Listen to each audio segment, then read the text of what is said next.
Hi students, ఈరోజు BCom second sem విద్యార్థులకి financial accounting subject నందు జాయింట్ వెంచర్ అకౌంట్స్ ఉమ్మడి వ్యాపార ఖాతాలు అనేటువంటి చాప్టర్లో థియరీ పార్ట్ 2 సంబంధించి భాగస్వామ్యము ఉమ్మడి వ్యాపారాల మధ్య ఉండేటువంటి తేడాలు అంటే differences between partnership and joint venture business. జనరల్గా భాగస్వామ్య ఉమ్మడి వ్యాపార సంస్థల్లో ఈ యొక్క డిఫరెన్సెస్ మనము 9 ఐటమ్స్గా మనము ఇక్కడ పేర్కొన్నాం. అందులో ఫస్ట్ ఐటము పేరు, నేమ్. ఈ పేరుకు సంబంధించి భాగస్వామ్య సంస్థలకి ఉమ్మడి వ్యాపారాలకి తేడా ఉంది. భాగస్వామ్య వ్యాపార సంస్థ పేరున నడుస్తుంది. అంటే ఒక భాగస్వామ్య వ్యాపారాన్ని ఏర్పాటు చేసుకున్నటువంటి భాగస్తులు ఆ వ్యాపార సంస్థకి ఒక పేరు అనేది ఏర్పాటు చేసుకుంటారు. రామా అండ్ కో లేదా ఏబిసి అండ్ కో అని భాగస్తులు ఒక పేరుని దానికి ఏర్పాటు చేసి ఆ సంస్థకి పేరు పెట్టి ఆ పేరున సంస్థని రన్ చేయడం జరుగుతుంది. అదే ఉమ్మడి వ్యాపారంలో అయితే సంస్థ పేరు అంటూ ఏది ఉండదు. ఎందుకంటే ఈ ఉమ్మడి వ్యాపారం అనేది కాల ప్రాతిపదికన 6 నెలలు జరగచ్చు, సంవత్సరం జరగచ్చు, లేదా 2 సంవత్సరాలు జరగచ్చు.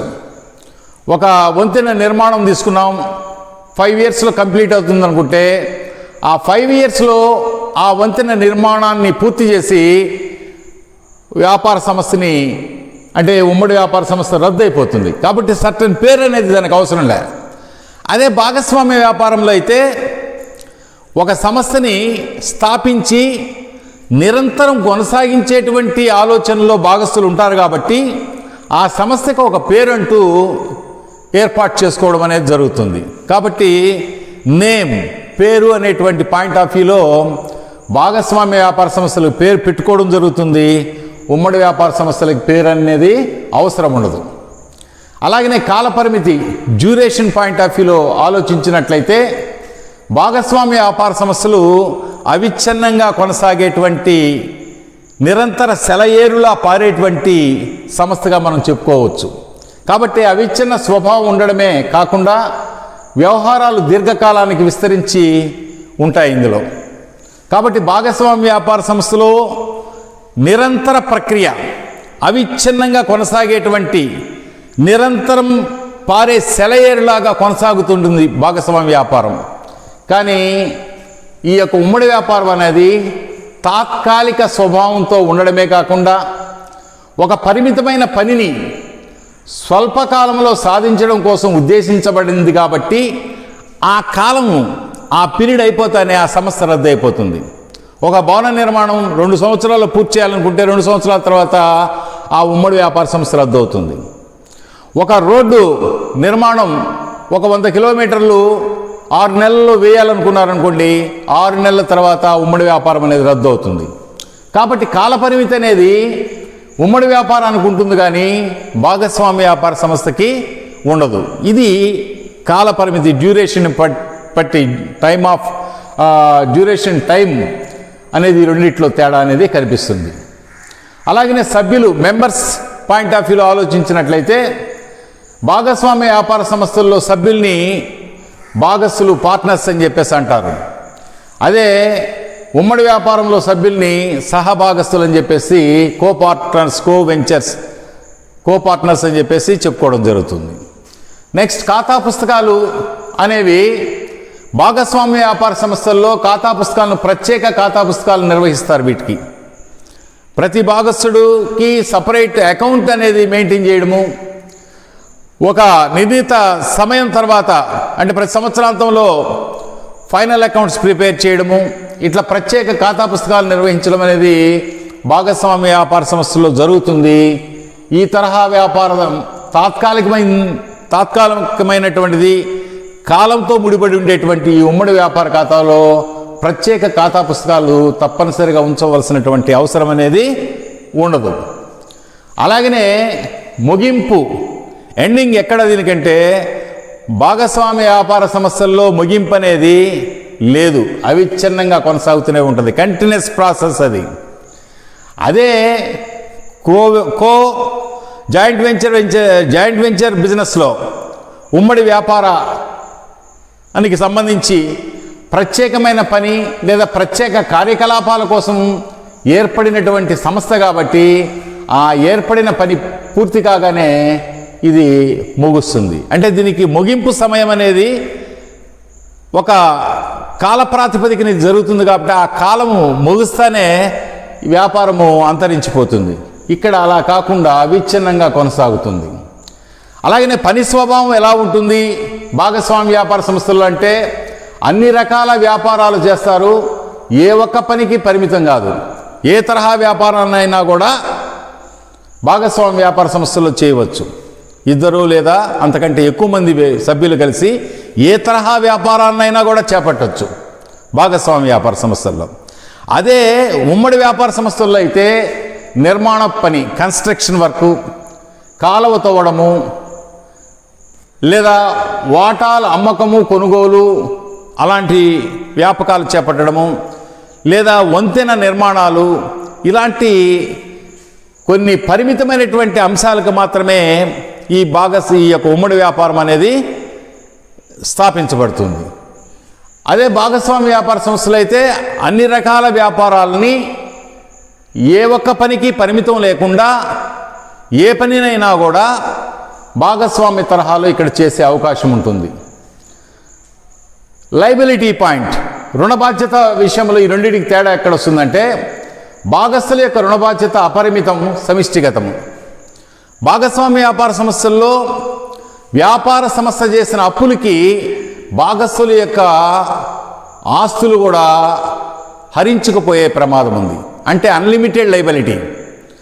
అంటే భాగస్వామ్య వ్యాపార సంస్థ ఆస్తులకే పరిమితం కాకుండా భాగస్థుల యొక్క సొంత ఆస్తులు కూడా బలయ్యేటువంటి ప్రమాదం ఉంది.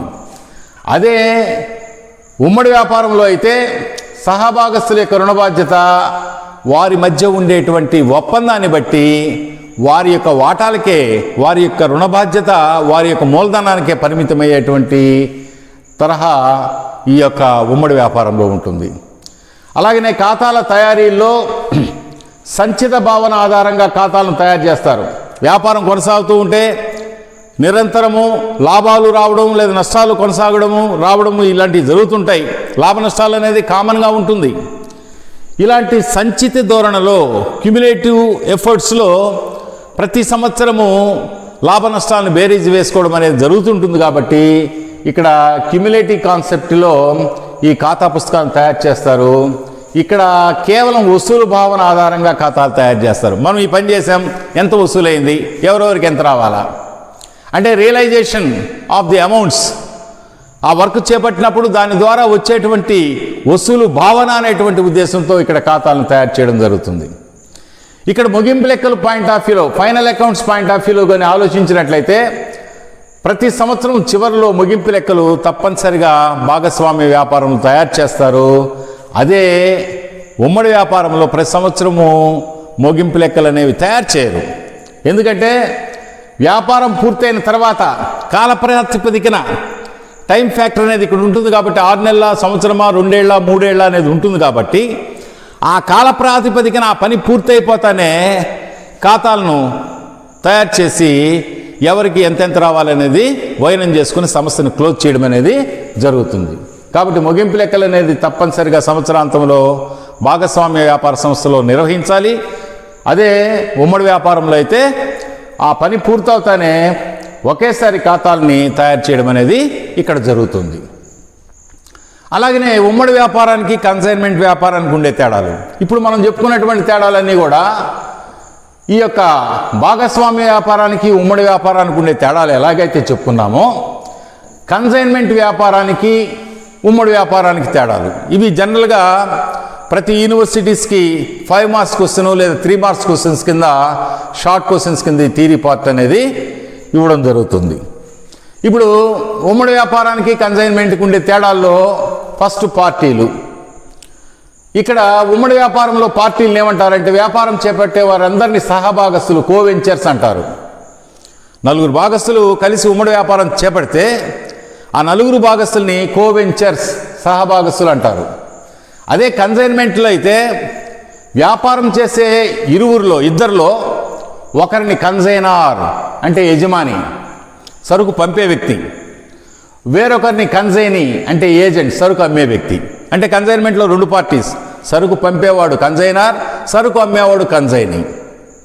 కాబట్టి కన్సైనార్, కన్సైనీ అనేటువంటి 2 పార్టీస్ ఇక్కడ ఉంటే ఇక్కడ సహభాగస్తులు అనేవాళ్ళు ఉంటారు. రిలేషన్షిప్ పాయింట్ ఆఫ్ వ్యూలో సంబంధం ఎలా ఉంటుంది? ఉమ్మడి వ్యాపారంలో సహభాగస్తుల మధ్య సంబంధాన్ని యజమానుల మధ్య గల సంబంధంగా అంటారు. ఇప్పుడు 4 భాగస్తులు ఉంటే నలుగురు ఒకరికొకరు యజమానులుగా వ్యవహరించడం జరుగుతుంది. కాబట్టి సహభాగస్తుల మధ్య సంబంధం ఎలా ఉంటుంది? యజమానుల మధ్య ఓనర్స్ రిలేషన్షిప్ ఉంటుంది. అదే కన్సైన్మెంట్లో అయితే కన్సైనార్, కన్సైనీల మధ్య గల సంబంధం యజమాని ప్రతినిధులు, అంటే సరుకు పంపేవాడు యజమాని కన్సైనార్, సరుకు అమ్మేవాడు ఏజెంట్ కన్సైనీ. అంటే యజమాని ప్రతినిధుల యొక్క సంబంధము కన్సైన్మెంట్ వ్యాపారంలో చూస్తాము.